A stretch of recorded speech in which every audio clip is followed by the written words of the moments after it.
What is going on today, guys? Tomcat here, and today I'm bringing you guys another Gran Turismo 6 test drive. Now, this test drive is going to be of the Corvette Stingray concept, the Gran Turismo concept, and we're going to take it back to, what's the name of that track?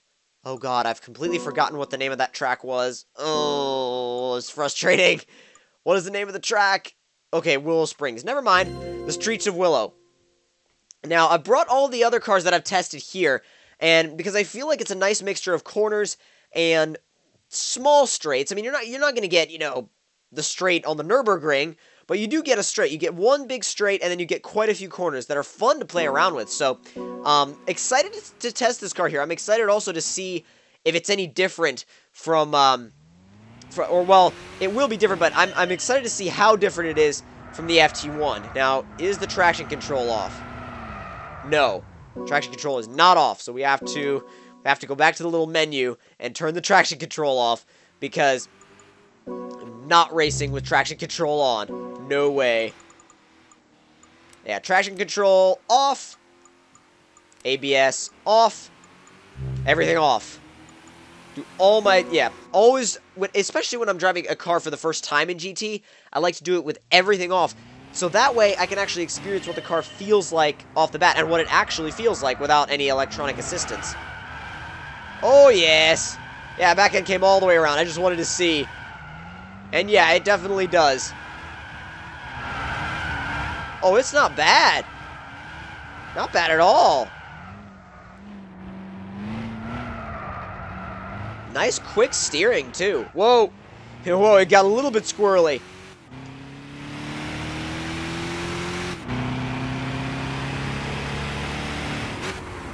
Trying to be a little bit, I'm kind of feeling the car out right now, just trying to see. Place it into the corner. I was about to say it grips nicely, but yeah, when you don't brake enough, that's what ends up happening. Now let's see if it will do what I hope it'll do. If I stick it into a corner, and we won't do it on that corner, we'll do it on the next set of corners. Not this one, but the next set of corners after that. Alright, mid-corner. And yeah, oh yeah, it'll do it. It'll do it. It'll do it.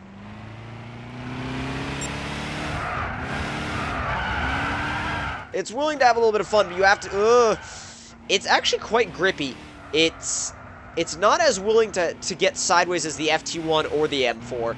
As far as I can tell, it's definitely not as willing to get sideways as either of those cars. I mean, the FT1 will get so sideways that it'll spin around if you're not careful. And the M4 is just a joy to drift. This, I'm finding a little bit more difficult. And it's got some understeer. It's got a little bit of understeer, too.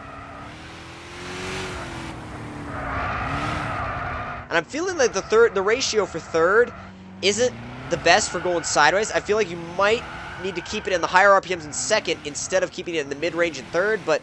Dang, get on the track, damn. But I feel like third is a little bit long for trying to do mid-corner drifting, or at least to just kick it out on the throttle.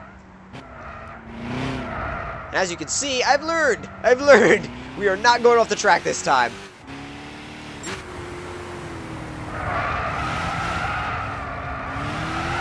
We mat it. There we go. There we go. Now we're getting a little bit of play in the rear end, at least. It's not as easy to hold as the FT1. Not the FT1. Why did I say the FT1? The M4. The M4 is super easy to hold in a slide. This isn't as easy, primarily because I feel like it almost doesn't want you to. It wants you to be deliberately focusing on doing a fast lap. It wants to. You get out in this, and it's like, yes, you're going to do a fast lap, and I'm going to make you do a fast lap. And if you don't do a fast lap, and you try to have, fun with the rear end of the car, I am not going to let you do it. I'm going to punish you if you try. I mean, you can convince this car to go a little bit sideways, but most of the time, it's going to argue with you, and it's going to say no. It's going to say no. And also, especially when you go sideways, the way the steering kind of loads up is... Oh, there we go, Oh, see, it whips at the end. See, the weird thing about it is that the M4 doesn't have that weird whip back, the way that this car whips back on you. The M4 doesn't have that. The M4, I find to be very, very compliant. This is not as compliant for sideways hooniganism as the M4 is. The M4 was almost built to hoon. This was built, I feel like, or at least this specific version, this concept version, the Gran Turismo version, was built more to do fast laps. And there's nothing wrong with that. There's absolutely nothing wrong with that. And I feel like you can get used to the way the car drives. I mean, I'm getting it a little sideways, yeah, but it's not like the way the M4 was. It's not like the M4. The M4 was begging you to drift it every corner. The M4 was begging you to get it sideways. This wants you to go. This wants you to take a deliberate line. It's a very deliberate car. It wants you to do what you're supposed to do. It wants you to drive how you're supposed to drive. It doesn't want you to drive like some crazy person with your hair on fire going sideways. And that can be a good thing or a bad thing depending on what kind of driver you are. If you want to set lap times, yeah, I'm sure it's great. But if you're like me and you just want to kick the back end out all the time and make loads of smoke and have fun, then it might not be. I mean, I haven't driven the standard C7 in GT6 yet, so I'll have to give that car a shot. But no, that wasn't bad. That wasn't a bad slide. We're going to take one more lap and see if we can get at least a little bit of sideways action out of this thing. A little bit more than we did the last time. Alright, third gear. Not even going to worry about the ghost time. However, this corner, we're not going to even try and get sideways on because it's super, super tight. Alright, stick it in slowly. Power. Yes! Yes! There we go. Once you focus on it, it'll do it. Once you focus on it and tell it to do it, that's when it'll do that. And stay there. That's actually not too bad.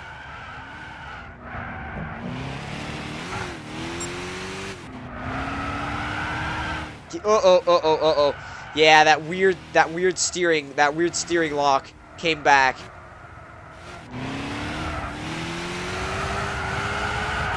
A little bit out of the corner.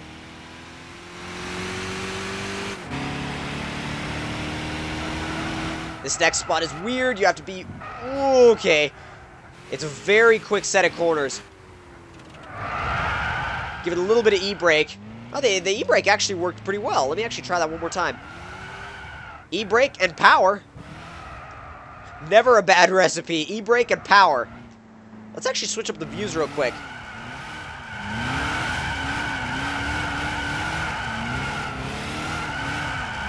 Here we go, and I don't care. Say my lap isn't validated. I don't care. There we go. I mean, when you're just out drifting in just a parking lot like this, it's brilliant.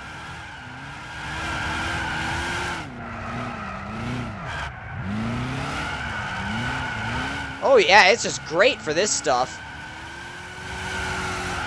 So, I feel like from what I said earlier about how, oh, it doesn't want you to, I feel like that might be a little bit wrong. I mean, yes, I think it kind of inside it wants you to, but it knows that it's got to try and make you, it's got to try and get you to have the best lap times, but inside it wants to do this. Inside it wants to go sideways and do massive skids and make a bunch of smoke.